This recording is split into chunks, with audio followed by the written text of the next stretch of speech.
Para el debate, con voces que generan opiniones en Shirley Radio. Hoy nuestra mesa país tiene que ver con el salario mínimo en Venezuela. De acuerdo con el ranking de sueldos mínimos en Latinoamérica, Venezuela ocupa este año el último puesto con un salario mínimo, de $8, dependiendo, por supuesto, la tasa que se calcule, ¿no? En la actualidad está en 130 bolívares mensuales. Según el último decreto que se promulgó, esto equivale, 6,14, dependiendo obviamente la semana, 5,4, en fin. Lo que sí es que está fijado en 130 bolívares. Y la mesa país precisamente de hoy tiene que ver con, ¿cuál debería o cuál podría ser el sueldo mínimo en Venezuela? El salario ideal, el salario mínimo ideal en el país. Me acompaña José Antonio Gil Yepes, director de Data Análisis, y Jorge Roy Navarro, expresidente de la Federación de Cámaras y Asociaciones de Comercio y Producción en Venezuela, Fedecámaras. Buenos días y bienvenido.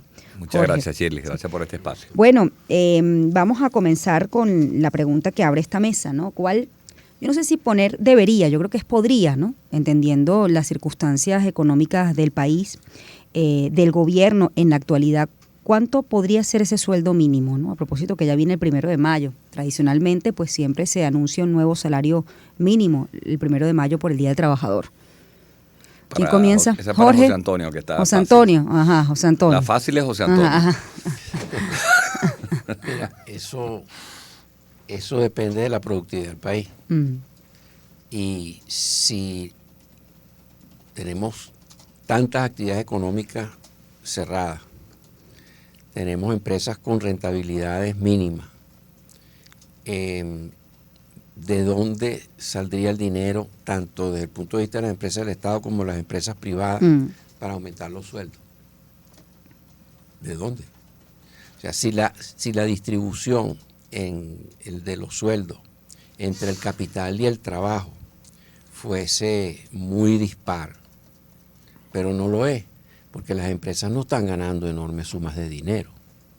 Entonces, la remuneración de ambas partes está prácticamente en la raya, en lo que se puede, de los que siguen trabajando.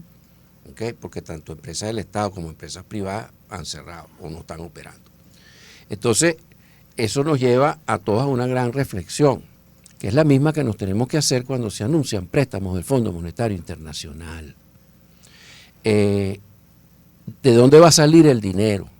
En este caso, los aumentos de sueldo vienen saliendo, en el caso del sector público, vienen saliendo de aumento en la emisión de liquidez sin respaldo. Y cuando preguntamos en las encuestas ómnibus de Data Análisis, mire, y después de este aumento, ¿usted qué cree que va a pasar? ¿Va a subir o va a bajar su capacidad de compra? 73, 80% va a bajar. ¿Por qué? Porque viene la inflación, porque no tenía respaldo el dinero. Entonces, que cuando viene un préstamo del Fondo Monetario Internacional a Venezuela, cuando han venido, o a la Argentina, o al otro, y ¿será que fue una sola vez que le prestaron y se resolvió el problema, o luego le tuvieron que volver a prestar? Bueno, es lo mismo, estás creando una liquidez de donde no hay respaldo en la economía en ambos casos. Entonces, nosotros tenemos que hacer una profundísima reflexión de qué modelo antiinflacionario queremos. Queremos un modelo antiinflacionario que siga restringiendo liquidez, incluyendo que no haya crédito bancario para que las empresas no tengan capital de trabajo y la gente no pueda trabajar, el trabajador sufra, o queremos una corrección de la inflación a través de un modelo que ahora, después del éxito que tuvimos restringiendo liquidez en los años pasados, bueno, ahora toca otro modelo, que es expandir la oferta. Y eso necesita crédito bancario, eso necesita la democratización del capital de las empresas del Estado, eso necesita dejar de perseguir el dólar, que fue una de las herramientas con las cuales nos salvamos de la crisis gravísima que teníamos en el 2016, 17 y 18. Entonces, yo creo que el tema de tener que aumentar los salarios, a juro, el 1 de mayo, es un planteamiento bien peligroso. A ver, Jorge. Sí, déjame darte otro enfoque. Primero, tu primera pregunta es, ¿cuánto debería ser? ¿O podría? No, te voy a trasladar a la debería, porque la podría un poquito lo está explicando José Antonio y yo te voy a dar otro enfoque también. Debería ser, pues la Constitución establece que el salario mínimo debería estar en referencia a la canasta alimentaria. La referencia a la canasta alimentaria hoy en día son cercanos a los $500. Entonces, lo primero que hay que hacer es decir, eso no es posible. No es posible, sería deseable, sería maravilloso, el concepto fundamental que el trabajador reciba el dinero por lo menos para tener su canasta alimentaria. No te obliga a que sea igual, dice con referencia la Constitución. Bueno, eso va a ser bastante difícil por las razones que ha señalado en estos momentos José Antonio. Lo que está ocurriendo en estos momentos, y hoy creo que es la cuarta reunión, es que hay unas mesas técnicas que obligó la OIT para discutir los métodos de formación del salario mínimo. O sea, nadie puede obligar al Ejecutivo Nacional a a aumentar el salario mínimo. Eso es una potestad absoluta del Estado venezolano, eso es constitucional también, y que lo hace a través del Ejecutivo. Lo que sí le obliga a la OIT es discúteme los métodos con los cuales tú vas a calcular ese salario mínimo, que comprenderá, Shirley, que en un país con una inflación de 500%, eso no es cosa sencilla. Yo vengo ahora de Ginebra, de la OIT, a discutir países que con 10% traen a los expertos más grandes del mundo para ver cómo hacen un salario mínimo con 10% de inflación. Imagínate tú con 500. No hay un ser humano en el planeta que esté preparado para meter la cantidad de, de ecuación, de la ecuación política venezolana, más la social, más las circunstancias económicas. En estos momentos, pues los salarios van como el Twingo y la inflación va como el Ferrari, para parafrasear a nuestra ilustre filósofa Shakira. Entonces, esa carrera no la ganas nunca.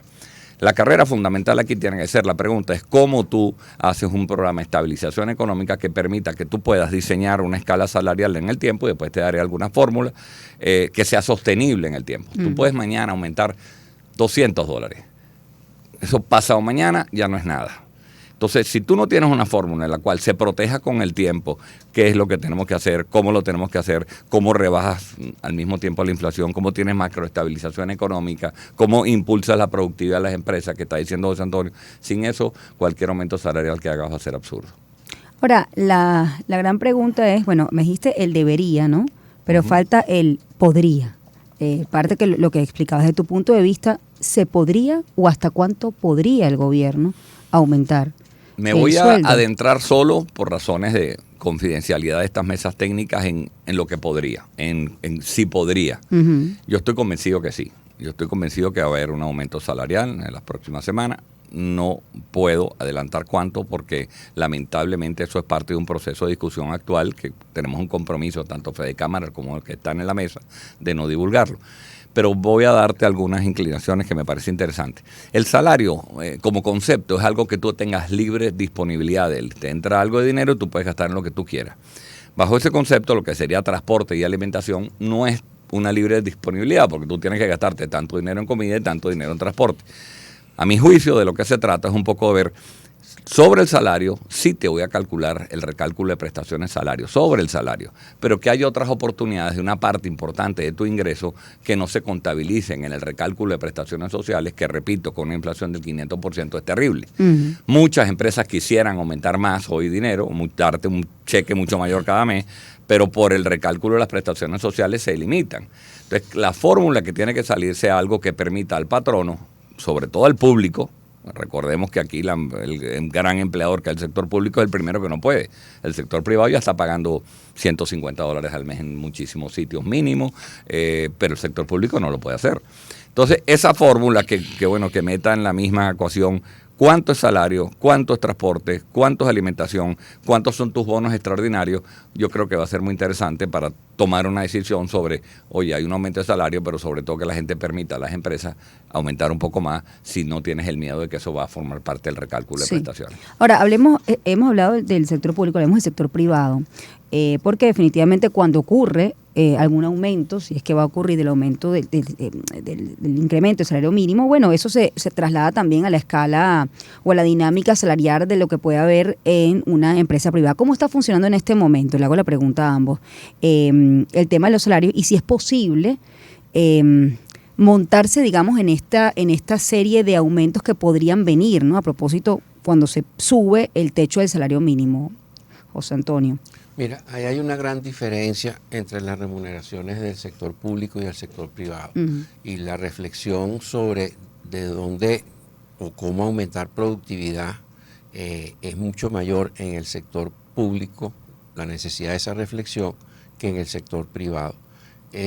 Yo creo que el sector público tiene que reconocer que estaría pagando un promedio de $20, $30, $40 cuando mucho al contexto ese completo que tiene de trabajadores, mientras que el sector privado está pagando más de 200 en promedio. Entonces, yo creo que hay una segunda doble reflexión. Y en todas estas discusiones que se enfocan hacia de dónde vamos a sacar el dinero y cuánto debería ser lo que debería recibir un trabajador como salario mínimo, habría que enfocarse también con la misma seriedad y el mismo detalle de dónde vamos a sacar la mayor cantidad de dinero, que es a través de más producción y más productividad, de donde tiene que salir.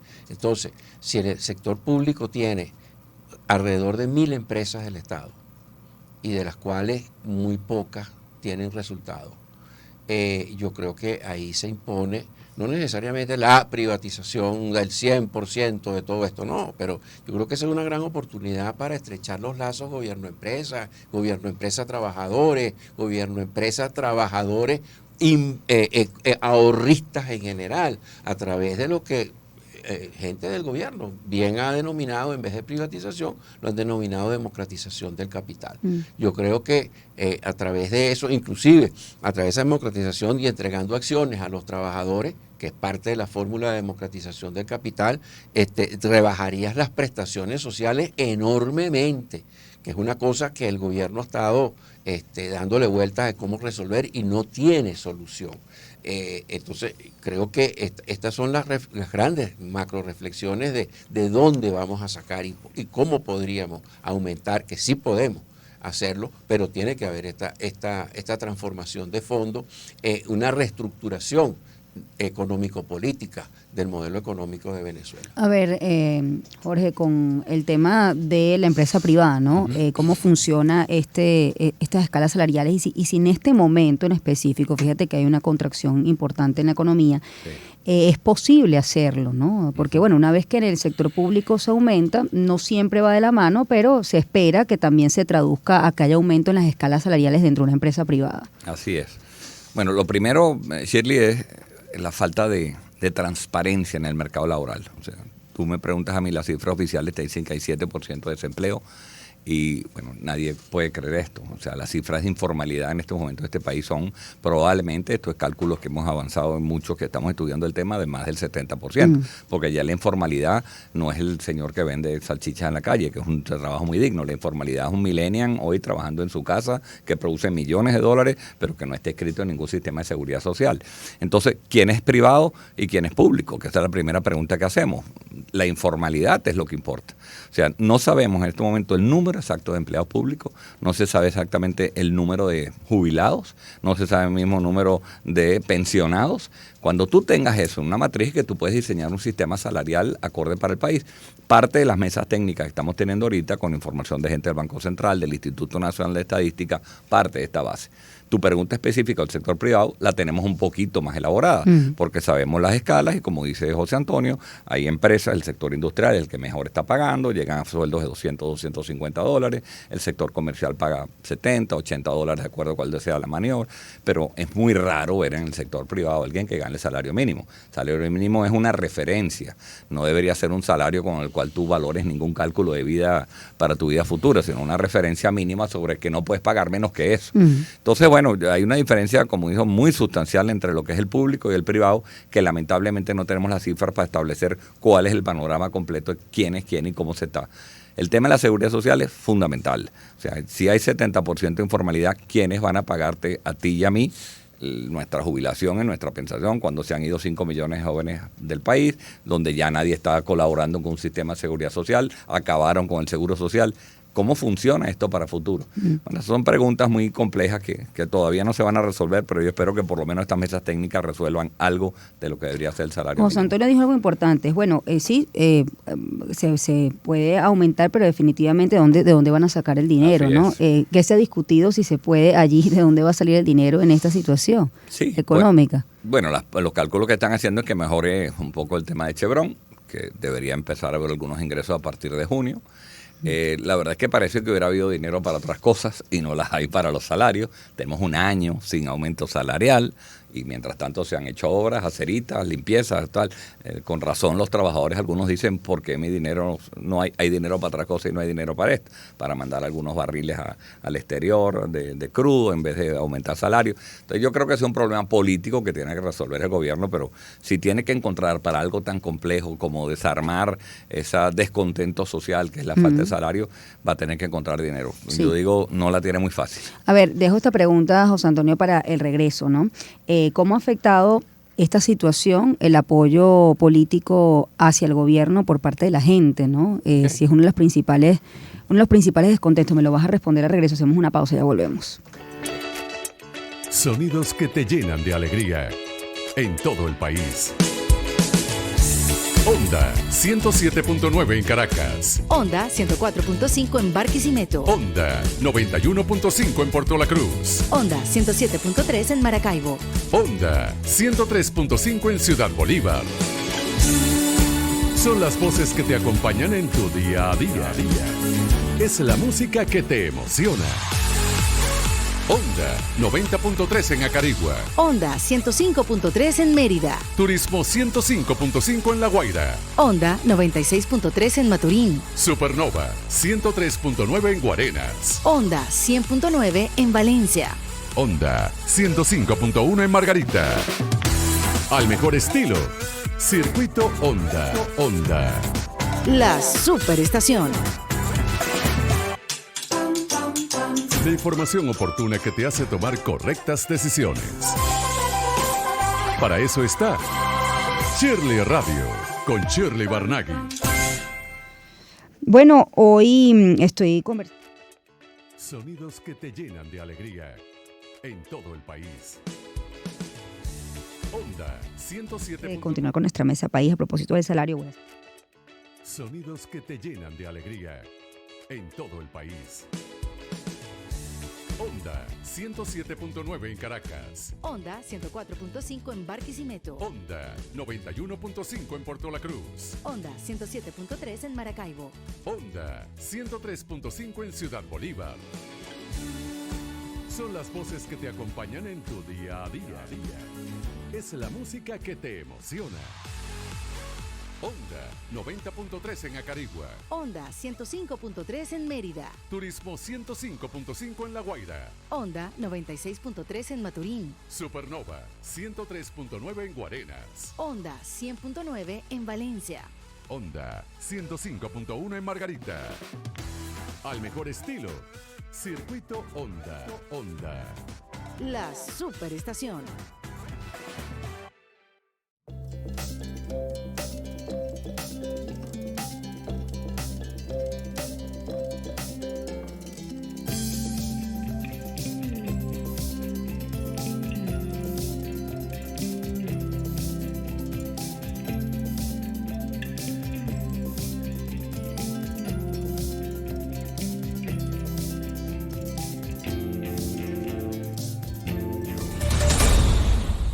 Bueno, nuestra mesa país de hoy es cuál podría o cuál debería ser el salario ideal en el sector privado. Le dejaba esta pregunta a José Antonio Gil Yepes a propósito del salario mínimo, ¿no? Esto ha afectado a la percepción que tiene el ciudadano común y su relación y su apoyo, digamos, electoral al gobierno. Mira, obviamente, y eso es una correlación altísima que hay entre el crecimiento o decrecimiento del PIB y la aprobación de gestión del presidente de la República. Eso lo venimos monitoreando desde principios de Chávez. También con la liquidez real hay una correlación muy importante, o sea, cuánto me va a rendir la plata que tengo en el bolsillo. Si sube el PIB o sube la liquidez, sube la aprobación de gestión, y también sabemos por las correlaciones que hemos hecho, de que hay una altísima correlación entre aprobación de gestión e intención de voto y voto efectivo recibido, registrado por el Consejo Nacional Electoral.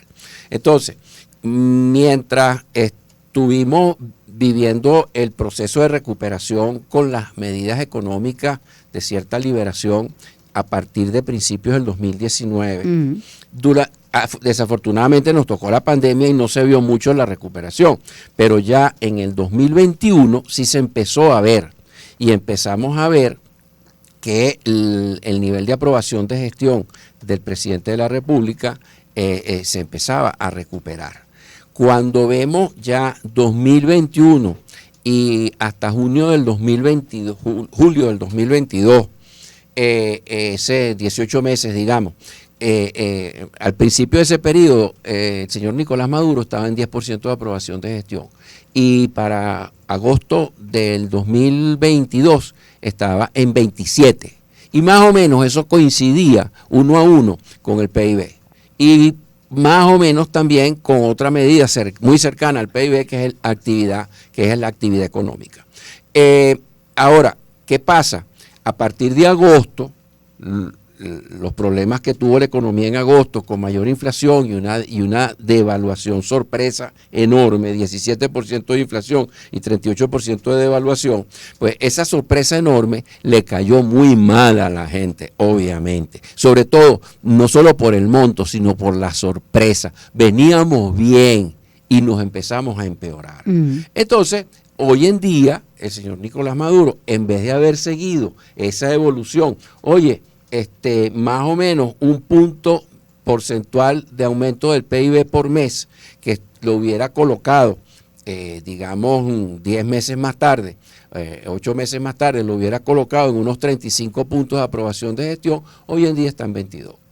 Es decir, viene perdiendo, junto con lo que se sabe, primero que se desaceleró el crecimiento en octubre, noviembre, diciembre. Oye, todavía en enero hablábamos, no, nos estamos desacelerando, pero ya a fines de marzo y abril ya estamos hablando los analistas de que hay un regreso a una reducción de la actividad económica otra vez. Entonces, si el señor Maduro estuviera en 35 y siguiera en esa perspectiva por año y medio más para unas elecciones presidenciales a mitad del 2024, del 2023, bueno, mira, estaría cómodo en 40 puntos, más 30% de abstención son 70 puntos, quedan 30 para repartírselo entre el número de candidatos presidenciales que presente la oposición. El señor Maduro tuviera la presidencia, la reelección asegurada. ¿Y quién iba a decir que no era legítimo?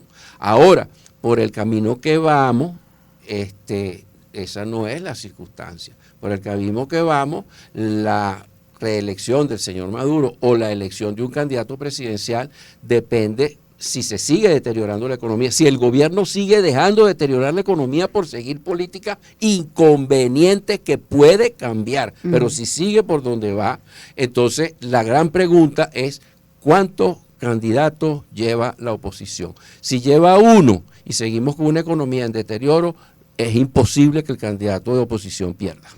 Ahora, cuando habla de oposición, José Antonio, y oposición, quienes tradicionalmente han sido fieles a los candidatos que se postulen por la oposición y el chavismo, ¿no? Fiel a algunos, porque ha habido también, obviamente, algunas divisiones. Es decir, que si el presidente Nicolás Maduro lo hace bien económicamente, esa base entre oposición y chavismo pudiese unirse, es decir, independientemente de ideológicamente a quien tú creas o a quien tú sigas, si económicamente lo haces bien, lograrías también conquistar o podrías conquistar el voto opositor. Sí, pero no es por una unidad política ni electoral, es por una simple convergencia o enfoque hacia hacia la pregunta ¿quién me resuelve el problema económico? Independientemente de quién sea. Independientísimo de quién sea, porque desafortunadamente ninguna de las dos partes tampoco lo ha hecho bien. Ahora, ¿quién tiene la varita mágica para hacerlo mejor? El gobierno. La oposición no puede cambiar las políticas económicas. Entonces, si el gobierno ha visto recientemente esa evolución, ¿sabes cuánto aumentó la percepción de que mi situación personal es buena desde principios de 2019 hasta agosto del 2022? Subió de 15,7 a 69,3%. O sea, cuando la gente decía, pero esa encuesta de la análisis está mala, eso están vendidos. No vendido nada. Ahora, ¿cuánto bajó desde agosto hasta hoy? Bueno, de 69,3% a 55%. ¿Qué tal? Bueno, ese es el deterioro económico que está viviendo la gente. Y esa es la varita mágica. La gente ha perdido mucho las lealtades con muchas marcas, pero en particular el gobierno y la oposición.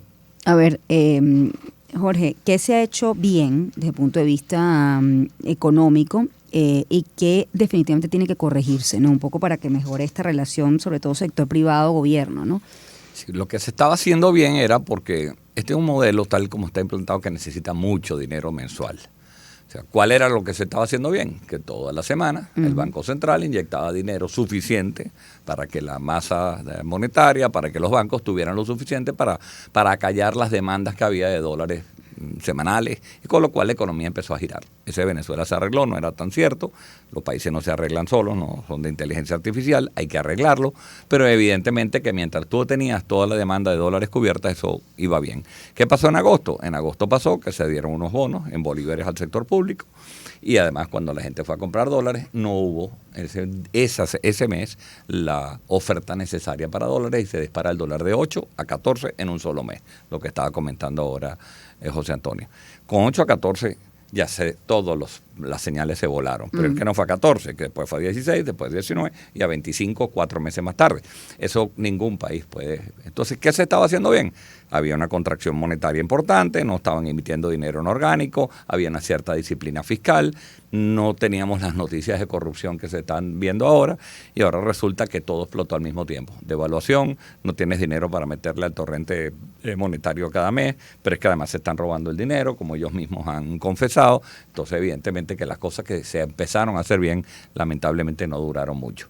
Hay un equipo de asesores ecuatorianos que son los que tienen alta influencia en la toma de decisiones políticas, económicas en este país, que bueno, que el sistema, el milagro como que no era tal, un milagro que fue un milagrito, cortico. Ahora hay que volver a retomar las cosas, y retomar las cosas pasa por discutir las sanciones, Shirley, que es un tema complejo, de fondo. Este país no va a poder evolucionar si tenemos esas presiones y sanciones que nos están afectando ya no solo al gobierno, a los venezolanos normal, y hay que discutirlo descarnadamente, desapasionadamente. No se trata de que quiero castigar a este gobierno, es a quién estás castigando con las sanciones. Pasa por unas elecciones que le den credibilidad al mundo, decirle, bueno, si usted ese señor ganó y ganó bien, bueno, hay que desmontar sanciones, hay que dejar que este país avance. Entonces tenemos por delante 2 años muy, muy complejos desde el punto de vista económico, a mi juicio, con la mezcla de que va a ser un año electoral, con lo cual tú no esperes grandes sorpresas desde el punto de vista económico, pero por lo demás vienen 2 años muy interesantes. Aún más. A ver, el tema de las sanciones, ¿cómo percibe el ciudadano común? Me imagino que ustedes han hecho, por supuesto, los sondeos, ¿no? El tema de las sanciones, el ciudadano a pie, ¿no? Sobre todo en la relación entre las sanciones y su situación económica diaria, cotidiana. Mira, desde que las sanciones cogieron cuerpo, pues ya a partir del 2019 hasta la fecha, el pueblo venezolano estaba muy claro. El promedio de rechazo, y más o menos ha oscilado entre 69 y 74%, es alrededor de 72% el promedio de rechazo a las sanciones siempre. Ahí no ha habido engaño posible. O sea, mira, no me gusta y no me hace bien. Eso ha sido una constante. Y bueno, esa es otra de las grandes medidas que el gobierno tiene que enfocar, y lo único que tiene que hacer es sentarse con la oposición a negociar en México, y le puede dar todas las condiciones posibles a la oposición. Le quitamos los puntos rojos, no usan los autobuses de PDVSA, no vamos a hacer propaganda exagerada por los medios, con ventaja, etcétera, etcétera, etcétera. Liberen a todos los presos políticos y que se vayan todos de candidatos si quieren. El resultado electoral para la oposición no depende de las condiciones que le dé el gobierno, depende de las condiciones que ponga la oposición, que presente un candidato aceptable, que le haga una buena campaña, que presente una buena oferta, que se trabaje lo más cercano posible con la gente, buscándole soluciones a los problemas de la gente y cambiar un poco el discurso de quítate tú para ponerme yo, y asegurarse de que tengas un mecanismo para contarle y defenderle los votos en las mesas. Esas son las condiciones. Ahora, esas condiciones las tiene que poner fundamentalmente la oposición, excepto la última, que es defender el voto en las mesas, porque sabemos que a veces lo dejan entrar y otras veces no lo dejan entrar. ¿Quién de los candidatos de la oposición podría en este momento, o tiene quizás el mayor apoyo o la capacidad de movilizar el voto? Mira, José Antonio. esa es una pregunta muy buena porque complementa la pregunta que me habías hecho antes sobre cuáles son las consecuencias electorales de la evolución económica. Hasta agosto, los candidatos que prevalecían en la lista de los más palatables, de los que mejor oportunidades tenían, eran candidatos insider, eran los de adentro. Era Maduro, Rafael Lacava y Manuel Rosales, 2 del gobierno y 1 de la oposición. ¿Qué pasó a partir de agosto y del revolcón económico que estamos viendo? Bueno, que entonces ya para la encuesta de fines de febrero, de la encuesta nacional de data análisis de fines de febrero, nos aparece María Corina Machado y Benjamín Rauseo, el conde del Guácharo, nos aparece que saltaron de primero. ¿Okay? Los otros 3 entonces pasaron a tercero, cuarto y quinto, habiendo sido primero, segundo y tercero. ¿Qué pasó? Que los outsiders se subieron a los primeros lugares. ¿Por qué? Porque se acentúa la desesperación de la gente contra las instituciones. Entonces, ¿quién es el más distante en este momento? Bueno, estos 2. Entonces, bueno, ahora decimos que vamos a votar por estos 2. María Corina estaba en 6 puntos y subió a 14, casi 15, perdón, subió a 15 y 14,8. Y Rauseo no existía. Y apareció también con 14 y pico. ¿Tú los subestimas? ¿A quién? A los outsiders. No, ¿cómo los voy a subestimar? Los outsiders... ¿Y tú crees que los políticos insiders los subestiman?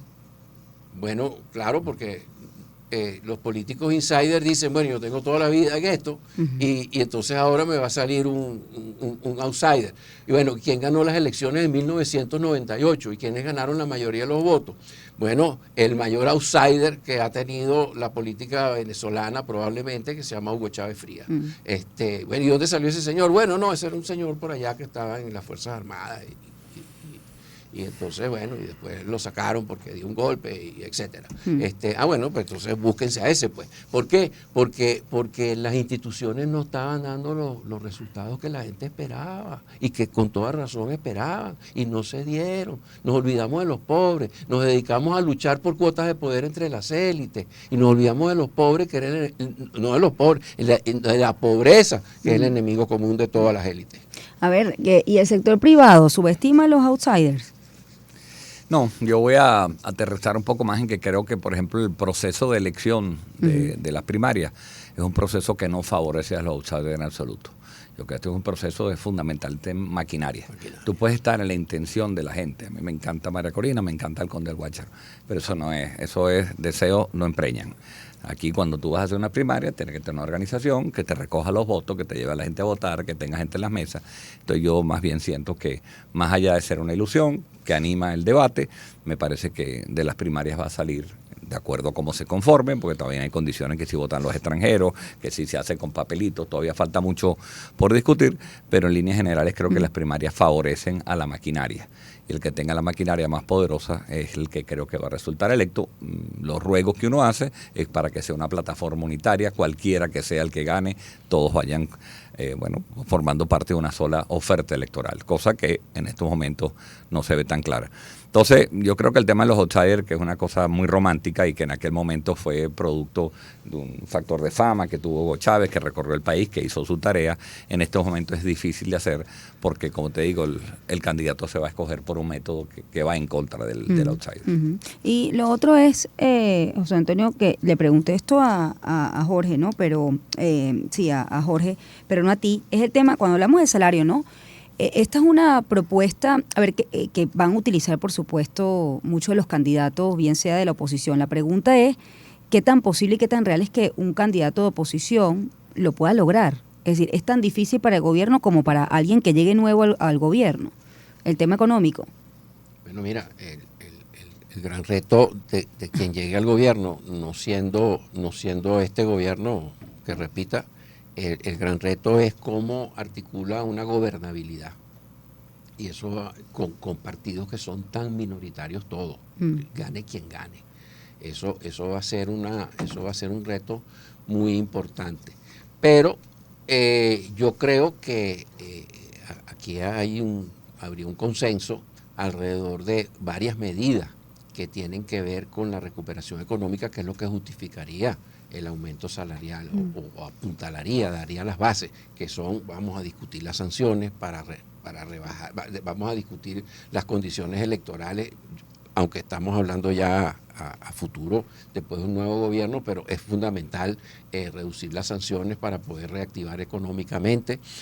Vamos a buscar la manera de democratizar el capital, vamos a recuperar el crédito bancario, vamos a dejar de perseguir el dólar como medida de cambio, porque ha sido fundamental en nuestra recuperación, y hasta que una economía no se reestabiliza de verdad, tú no puedes pelear con el dólar, porque eso ha sido la experiencia de lo que hubo en Brasil, de lo que sucedió en Ecuador, en Perú, etcétera, cuando las economías entran en crisis se dolarizan.